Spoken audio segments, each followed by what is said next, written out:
आप सभी का एक बार फिर से कबीर क्लासेज 58 परिवार के अंदर स्वागत है। और आज हम देखेंगे एनसीईआरटी कक्षा 8 सामाजिक विज्ञान जो इतिहास की बुक है उस बुक का अध्याय संख्या 2 देखेंगे। इससे पहले अध्याय संख्या 1 के कुल 3 पार्ट के अंदर हमने देखा था, वो अपलोड है। अगर आपने नहीं देखा है तो प्लेलिस्ट के अंदर जा कर के जरूर देख लें। दूसरा अध्याय व्यापार से साम्राज्य तक, यानी कंपनी की सत्ता स्थापित होती है। जब कंपनी कौन सी? ईस्ट इंडिया कंपनी, ब्रिटिश जो ईस्ट इंडिया कंपनी है उसकी क्या होती है? सत्ता की स्थापना। जो कंपनी भारत में आती है व्यापार करने के लिए, लेकिन किस तरीके से धीरे धीरे वो भारत में क्या बना लेती है? अपना साम्राज्य स्थापित कर देती है। तो उसके बारे में हम इसमें क्या करेंगे? विस्तार से इसमें जानने की कोशिश करेंगे। ठीक है, तो अब इसमें भूमिका से प्रारंभ करेंगे और हर बिंदु को हम विस्तृत रूप से जानेंगे। इससे पहले आप सभी से एक गुजारिश है कि अगर आपने मेरे चैनल को सब्सक्राइब नहीं किया है तो प्लीज़ सब्सक्राइब कर लें और पास लगे बेल आइकन बटन को भी ज़रूर दबाएं, ताकि जैसे कोई नोटिफिकेशन आए उसकी सूचना आप तक तुरंत पहुंच जाए। इसके अलावा अपने मित्रों के बीच में भी वीडियो को लाइक कमेंट शेयर ज़रूर करें। तो अब देखो होता क्या है ना। अब मुग़ल जो बादशाहों में औरंगजेब क्या था? आखिरी शक्तिशाली बादशाह था। यानी मुग़ल वंश की स्थापना बाबर ने की थी 1526 ईस्वी के अंदर सल्तनत काल को समाप्त करके। वहाँ से लगाकर औरंगजेब तक यानी 1707 ईस्वी तक मुग़ल शासन क्या था? शक्तिशाली था। और इस समय कंपनी, हालांकि कंपनी के जो अधिकारी वो अकबर के समय से भी आने लग गए थे, लेकिन इसके समय तक ये रहा कि इनको कंट्रोल में रखा। ये शक्तिशाली मुग़ल शासक थे, इस कारण किसी भी कंपनी को इन्होंने क्या किया था? उतना हावी नहीं होने दिया था। इन्होंने वर्तमान भारत के एक बहुत बड़े हिस्से पर नियंत्रण स्थापित कर लिया। किसने? मुग़ल शासकों ने। 1707 में इसकी मृत्यु किसकी? औरंगजेब की। औरंगजेब की मृत्यु के बाद बहुत सारे मुग़ल सूबेदार और बड़े बड़े जमींदार अपनी ताकत दिखाने लगे।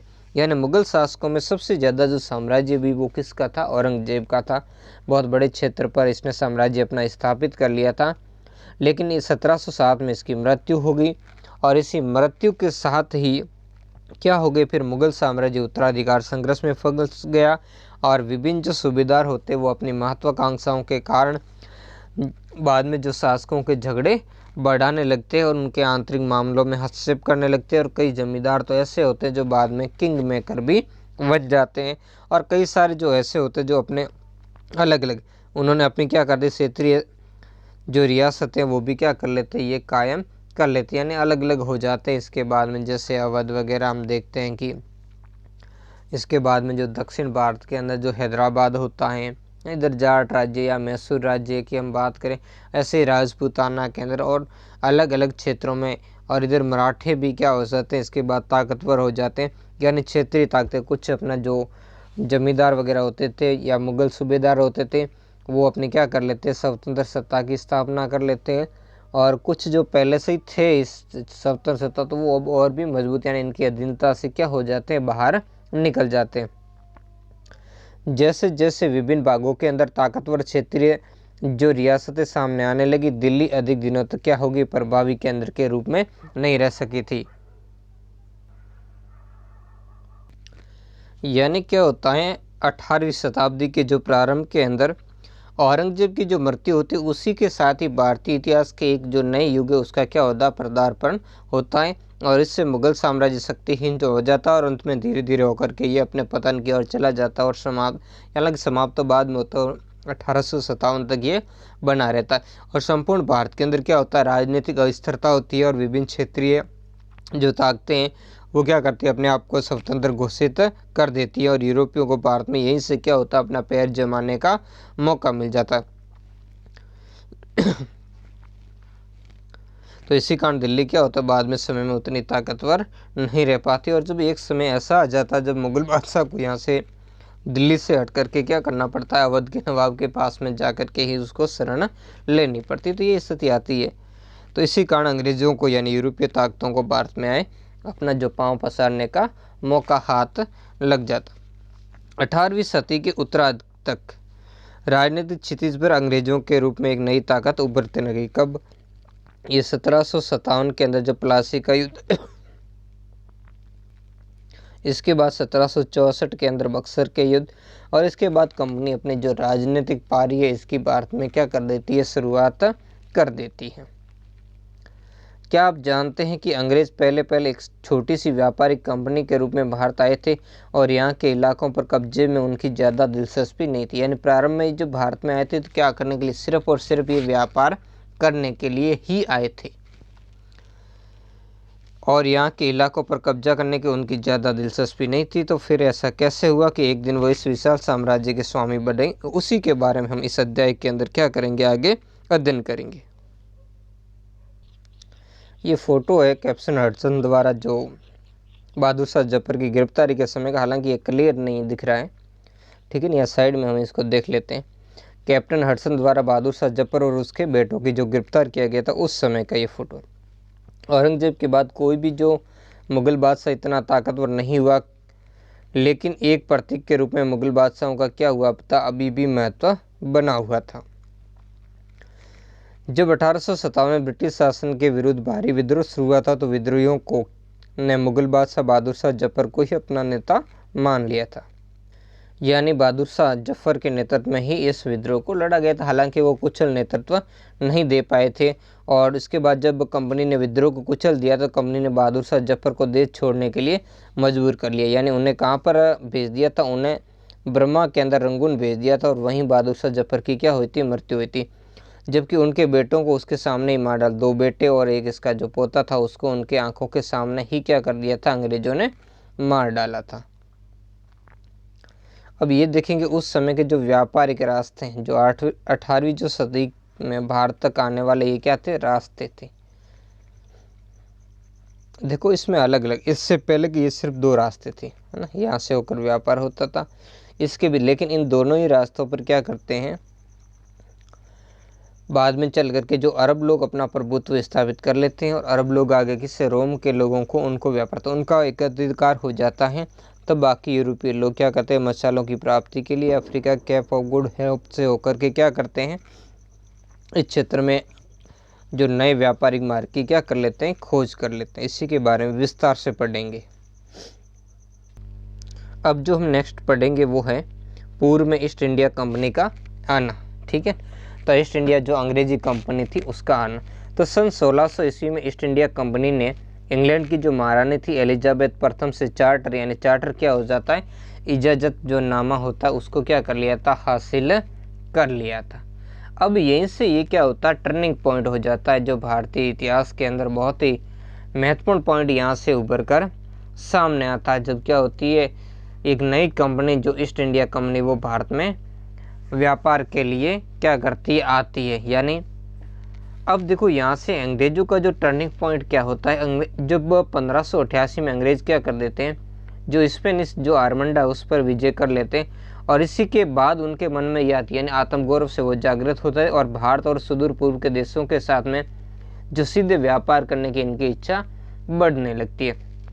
तब 1599 सितंबर 1599 में क्या होता है, इस कंपनी का गठन होता है और इस कंपनी को 31 दिसंबर जो 1600 ईस्वी को कौन करता है, इंग्लैंड की जो महारानी होती है एलिजाबेथ प्रथम, वो इससे पूर्वी देशों के साथ में क्या करती है, वह व्यापार करने का एकाधिकार दे देती है ना, जिससे कंपनी को पूर्व से व्यापार करने का क्या मिल जाता, एकाधिकार। एकाधिकार का मतलब यही होता है कि वो कंपनी एकमात्र वही कंपनी व्यापार कर पाएगी, बाकी कोई कंपनी व्यापार उस क्षेत्र में नहीं कर पाएगी।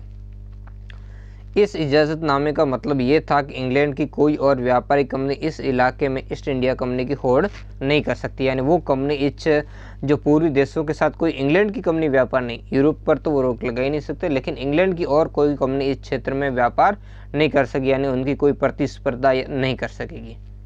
इस चार्टर के सारे कंपनी समुद्री पार जाकर के नए इलाकों को खंगाल सकती थी, यानी नए इलाकों के अंदर अपना शासन क्या कर सकती थी, स्थापित कर सकती थी और वहाँ से सस्ती कीमत पर चीज़ें खरीद करके, वहाँ से कैसी कीमत पर, सस्ती कीमत पर जो चीज़ें खरीद कर उसे यूरोप में ऊंची कीमत पर बेच देती थी। तो इसी कारण कंपनियों का निर्माण होता भी इसी कारण था कि वो कंपनी क्या करे, अधिक से अधिक मुनाफा कमाने के लिए ही कंपनी का निर्माण किया जाता है। कंपनी को दूसरी अंग्रेज व्यापारिक कंपनियों से स्पर्धा का कोई भय नहीं था, यानी उनको डर नहीं था। क्योंकि जो ईस्ट इंडिया कंपनी उसको भारत के साथ व्यापार करने का क्या दिया गया था, एकाधिकार दिया गया था, यानी पूर्व की ओर सिर्फ ईस्ट इंडिया कंपनी ही व्यापार करेगी। तो इस कारण इसको कोई प्रतिस्पर्धा का डर नहीं था, यानी किसी और कंपनी के साथ इसकी होड़ नहीं थी। उच्च जमाने में वाणिज्यिक कंपनियां मोटे तौर पर प्रतिस्पर्धा से बचकर ही मुनाफा कमा सकती थी। अगर कोई प्रतिस्पर्धी न हो तो तभी वे क्या करेगी, सस्ती चीज़ें खरीद कर ज़्यादा कीमत पर बेच सकेगी। यानी जब उसकी कोई प्रतिस्पर्धी कंपनी नहीं होगी तब वो क्या करेगी, मनमानी कीमत पर सस्ती चीज़ें खरीदेगी और अपनी मनमानी कीमत पर उन चीज़ों को ऊंची दर पर क्या बेचेगी, यानी अधिक से अधिक वो मुनाफा प्राप्त करने का प्रयास करेगी। अब वाणिज्य का क्या अर्थ होता है ये भी हम देख लेते हैं यहाँ पर। वाणिज्य क्या है? देखो, वाणिज्य यानी एक ऐसा व्यावसायिक उद्यम है, उद्यम यानी एक कार्य है जिसमें चीज़ों को सस्ती कीमत पर खरीद करके ज़्यादा कीमत पर बेचकर, यानी मुख्य रूप से व्यापार के जरिए मुनाफा यानी लाभ कमाना, अधिक से अधिक लाभ कमाया जाता, उसे ही हम कहते हैं वाणिज्य के नाम से जानते हैं। यहाँ पर और भी स्पष्ट रूप से हम यहाँ आगे कर लेंगे। लेकिन ये शाही दस्तावेज दूसरी यूरोपीय ताकतों को पूर्वी बाजारों में आने से नहीं रोक सकता, यानी ये सिर्फ और सिर्फ इंग्लैंड के लोगों को, यानी इंग्लैंड की कंपनी को आने से रोकना था, बाकी यूरोपीय कंपनियों को आने से नहीं रोकता था, यानी वो आ सकती थी और आए भी इस क्षेत्र में। जब इंग्लैंड के जहाज अफ्रीका के पश्चिमी तट को छूते हुए कैप ऑफ गुड होप का जो चक्कर लगाकर हिंद महासागर पार करते, तब तक पुर्तगालियों ने भारत में पश्चिमी तट पर अपनी क्या कर दी थी, उपस्थिति दर्ज करवा दी थी। यानी तब तक पुर्तगाली क्या आ चुके थे, भारत में आ चुके थे और वे गोवा के अंदर अपना ठिकाना भी क्या कर सके थे, बना सके थे। पुर्तगाल के खोजी यात्री वास्को द गामा, ये अंडरलाइन करना बहुत ही महत्वपूर्ण नाम है। वास्को द गामा ने 1498 में पहली बार भारत तक पहुंचने के लिए समुद्री मार्ग का क्या लगाया था, पता लगाया था। यानी ये वो बात थी 17 मई 1498 की सुबह। वैसे तो रोज की तरह ही सुबह थी, लेकिन इस दिन की कल्पना शायद ही किसी ने की होगी कि उस दिन की सूर्य की जो किरणें हैं वो सवेरे में भारत के लिए क्या करेगी, एक युग परिवर्तनकारी प्रभाव को अपने अंदर समाहित किए हुए। यानी इस दिन एक युग परिवर्तन की क्या हो गई थी, आधारशिला रख गई थी, जब भारत आने वाला प्रथम यूरोपीय यात्री था। ये वास्को दी गामा भारत आने वाला प्रथम यूरोपीय यात्री था और इसने भारत के ऊपर क्या डाले, अपने कदम रखे थे और इसी समय इसका स्वागत किया था यहाँ के शासक जमोरिन ने। उसे पता नहीं था, उसने तो भारत की जो अतिथि देवो भव की हमारी परंपरा है उसी परंपरा के अनुसार उसका स्वागत किया था, लेकिन यही पता नहीं था कि यही चलकर मेरे आगे लिए क्या बनेगा, काल बनेगा मेरे लिए और संपूर्ण भारत के लिए। तो यहाँ से इस तरीके से ये भारत आए थे और इन्होंने अपने प्रभाव की यहाँ पर काफ़ी शुरुआत कर दी थी। फिर देखते हैं 17वीं शताब्दी की शुरुआत के अंदर, यानी 1602 के अंदर डच ईस्ट इंडिया कंपनी की स्थापना होती है। तो डच लोग भी हिंद महासागर में व्यापार की संभावनाएं क्या करने लगे, तलाशने लगे और इस क्षेत्र में आगे आए। तो डचों ने भी बहुत बड़े क्षेत्र में क्या कर लिया था, अपना जो शासन है स्थापित कर लिया। इन डचों ने भी Dutch United east India company की स्थापना की और इसने जो पूर्वी देशों के साथ व्यापार करने का, इस कंपनी को भी इन्होंने डच लोगों ने एकाधिकार दिया। और हालांकि ये बाद में चल नहीं पाएगी, इसको भी मैं थोड़ा आगे डिस्कस करूंगा। इसके कुछ ही समय बाद क्या है, फ्रांसीसी व्यापारी भी भारत में आ गए। अब देखो, इन कंपनियों के भारत आने का थोड़ा मैं क्रम आपको बता देता। तो भारत आने वाले पहले थे पुर्तगाली, यानी सबसे पहले कौन सी यूरोपीय ताकत आई थी, पुर्तगाली, और सबसे बाद में भी गए 1961 में ये गए थे। इनके बाद भारत आने वाली यूरोपीय शक्ति थी दूसरी डच। डचों के बाद भारत आने वाली तीसरी शक्ति थी अंग्रेज। अंग्रेजों के बाद भारत आने वाली चौथी शक्ति थी डेन या डेनमार्क मासी, और पांचवी शक्ति थी फ्रांसीसी। तो ये कुछ महत्वपूर्ण जो यूरोपीय ताकतें जो क्या होती है समयानुसार भारत में आई थी, जिसमें सबसे अंत में आए थे फ्रांसीसी। इसी कारण उनके लिए थोड़ा क्षेत्र बचा था, तो उसके कारण क्या होगा, फिर दोनों के बीच में या और भी ताकतों के बीच में झगड़ा होगा। समस्या ये थी, अब देखो ये सारी कंपनियां आ रही है, समस्या ये थी कि सारी कंपनियां एक जैसी चीज ही खरीदना चाहती थी, है ना। बाहर से क्या एक जैसी चीज खरीदना चाहती थी और यूरोप के बाजार में भारत के बने एक जैसी चीज कैसे, बारीक सूती वस्त्र यानी कपड़े और रेशम की जबरदस्त मांग थी। इसके अलावा वो मसालों में क्या था, काली मिर्च, लौंग, इलायची और दालचीनी, इनकी जबरदस्त मांग थी। ये लोग इसे ही खरीदना चाहते थे, है ना। तब क्या होगा, फिर इनके लिए इनमें प्रतिस्पर्धा होगी, इसी कारण बीच में झगड़ा बढ़ेगा। यूरोपीय कंपनियों के बीच इस बढ़ती हुई प्रतिस्पर्धा यानी होड़ के से भारतीय बाजारों के अंदर इन चीज़ों की क्या होने लगी, कीमतें बढ़ने लगी। क्योंकि अब जैसे डिमांड ज़्यादा होगी, सीधी सी बात है, बाजार का यही तो गुण है। जैसे किसी वस्तु या जो भी उपज होती है उसकी क्या कीमत, मांग बढ़ेगी तो उसकी कीमत बढ़ जाएगी, और मांग घट जाएगी तो उसकी कीमत भी क्या हो जाएगी, कम हो जाएगी, और उनसे मिलने वाला मुनाफा गिरने लगा। क्योंकि देखो, जब सबसे पहले भारत के अंदर कौन आया था, वास्को डी गामा। तो वास्को डी गामा जब बाहर से आया और बाहर से जो भी मसाले और जड़ी बूटियाँ जो अपने साथ लेकर गया था, तो उसमें अपने पूरी यात्रा का खर्च को निकाल करके उसके खर्च से भी 60 गुना ज़्यादा उसे क्या हुआ था, मुनाफा प्राप्त हुआ। तो पहले तब फिर धीरे धीरे इसमें क्या आने लगी, कमी आने लगी थी। अब इन व्यापारिक कंपनियों के फलने फूलने का यही एकमात्र रास्ता था कि वे अपने प्रतिस्पर्धी यानी जो कंपटीशन करने वाली कंपनियां उनको क्या कर दे, ख़त्म कर दे, समाप्त कर दे। तब ही वो कंपनियां अपनी मनमानी कीमत पर यानी सस्ती दर पर क्या करेगी, वो वस्तुओं को खरीद पाएगी, और महंगी दर पर उस वस्तुओं को क्या कर पाएगी, वो बेच पाएगी। लिहाजा इसीलिए बाजारों पर कब्जे की इस होड़ ने व्यापारिक कंपनियों के बीच लड़ाइयों की शुरुआत कर दी। अब यही कंपनियां आपस में क्या करने लगी, एक दूसरे से झगड़ने लगी थी। 17वीं और 18वीं शताब्दी में जब भी मौका मिलता, कोई सी एक कंपनी किसी दूसरी कंपनी के जहाज को क्या कर देती, डुबा देती, ताकि क्या हो, उसका व्यापार को घाटा हो, उसके रास्ते में रुकावट खड़ी कर देती। माल से लदे जहाज़ों को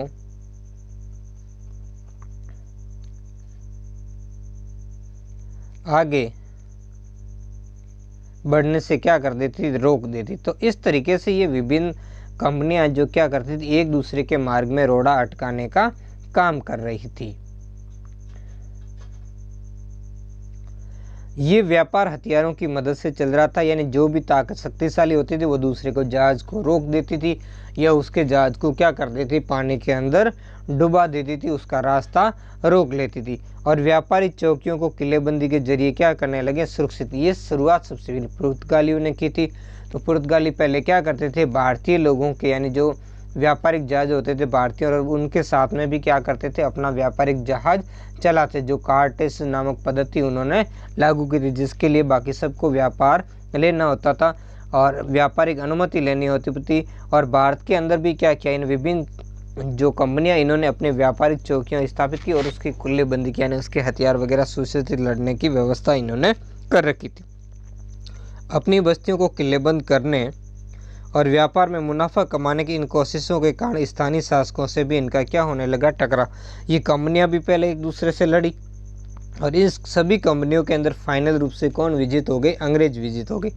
यानी पहले पुर्तगाली आए, फिर आए डच। तो डचों ने आते ही पुर्तगालियों को हरा दिया, और पुर्तगालियों को गोवा, दमन, दीव और इन क्षेत्र, छोटे से क्षेत्र में इनको क्या कर दिया, सीमित कर दिया। और फिर डचों और किसके बीच में संघर्ष होने लगा, अंग्रेजों के बीच में। जो पूर्वी एशिया से संघर्ष प्रारंभ हुआ, फिर भारत में भी पहुंचा। लेकिन जो 1759 का वेदरा का युद्ध, इस युद्ध के अंदर अंग्रेजों ने क्या कर लिया, इन डचों को भी हरा दिया। डेनमार्क वासी तो भारत में आए लेकिन अपनी जड़ें नहीं जमा सके। इसी कारण 1845 में इन्होंने अपनी जो है वो बस्तियां भी वो किसको बेच दी, अंग्रेजों को बेच करके ये तो अपने क्या करे, देश चले गए थे। अब पीछे कौन रह गया, पीछे रहने वाले लोगों में थी मुख्य ताकत अंग्रेज, और दूसरे भारत के अंदर आकर रह गए थे फ्रांसीसी। क्योंकि पुर्तगालियों ने भी बाद में जो अपनी राजकुमारी है ना, उसका विवाह किसके साथ में कर दिया था, ब्रिटिश जो राजकुमार था चार्ल्स, उसके साथ में करके इन दोनों के बीच में आपसी संबंध भी अच्छे हो गए थे। और जो बम्बई का इलाका उन्होंने क्या कर दिया था, उनको दहेज में भी दे दिया था। ठीक है, तो इस तरीके से इनका क्या हो गया था, अच्छा संबंध हो गया था। बाद में पुर्तगाली तो गोवा, दमन और दीव तक ही क्या हो गए थे, सीमित होकर इस क्षेत्र तक ही रह गए थे। अब पीछे दो ताकतें रह गई थी मुख्य रूप से, एक तो थे अंग्रेजी और दूसरे थे लोग, तो वो कौन थे, फ्रांसीसी। इन दोनों के बीच में प्रभुत्व को लेकर के काफ़ी समय तक संघर्ष हुआ, और इस संघर्ष का भी पटा से 1760 ईस्वी के अंदर जो वाडीवास का युद्ध उसके द्वारा हो गया। यानी अब फाइनल रूप से कौन पराजित हो गए, अब फ्रांसीसी पराजित हो गए। और इस तरीके से भारत के अंदर जो है वो अंग्रेजी श्रेष्ठता क्या हो गई थी, जो सिद्ध हो गई थी, स्थापित हो चुकी थी।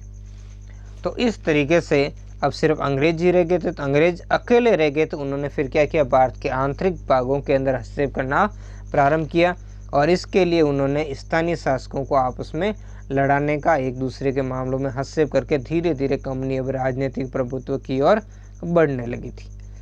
इस प्रकार व्यापार और राजनीति एक दूसरे से अलग रखना कंपनी के लिए मुश्किल होता जा रहा है, क्योंकि कंपनी चाहती थी कि अधिक से अधिक उसे व्यापारिक रियायतें प्राप्त हो, उसे सस्ती मूल्य पर क्या हो, वस्तुएं मिले और उनकी प्रतिस्पर्धी जो कंपनियां हैं उन पर भी वो क्या रखे, नियंत्रण रखे, उन्हें भारत के अंदर बढ़ने नहीं दे। तो इसके लिए ज़रूरी था कि कंपनी को राजनीतिक अधिकार भी अपने हाथ में रखने थे, यानी राजनीतिक सत्ता का भी इसे क्या करना था, प्रयोग करना था। और कंपनी ने वही किया और जब देखा कि भारतीयों की फूट थी, उन्होंने देखा कि भारतीय खुद ही इसके लिए तैयार बैठे हैं, तो उसने क्या कर दिया, भारतीय मामलों में हस्तक्षेप कर दिया और भारतीयों के सहयोग से ही एक दूसरे को लड़ा करके समाप्त करके फिर खुद कंपनी क्या हो गई, शक्तिशाली बन गई। आइए ये कैसे हुआ, इसको हम नेक्स्ट पार्ट के अंदर देखेंगे।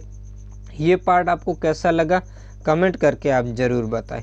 मिलेंगे नेक्स्ट पार्ट में इस नए टॉपिक के साथ, जिसके अंदर हम देखेंगे कि ईस्ट इंडिया कंपनी बंगाल में व्यापार की शुरुआत कैसे करती, इसके बारे में हम विस्तार से देखेंगे। धन्यवाद।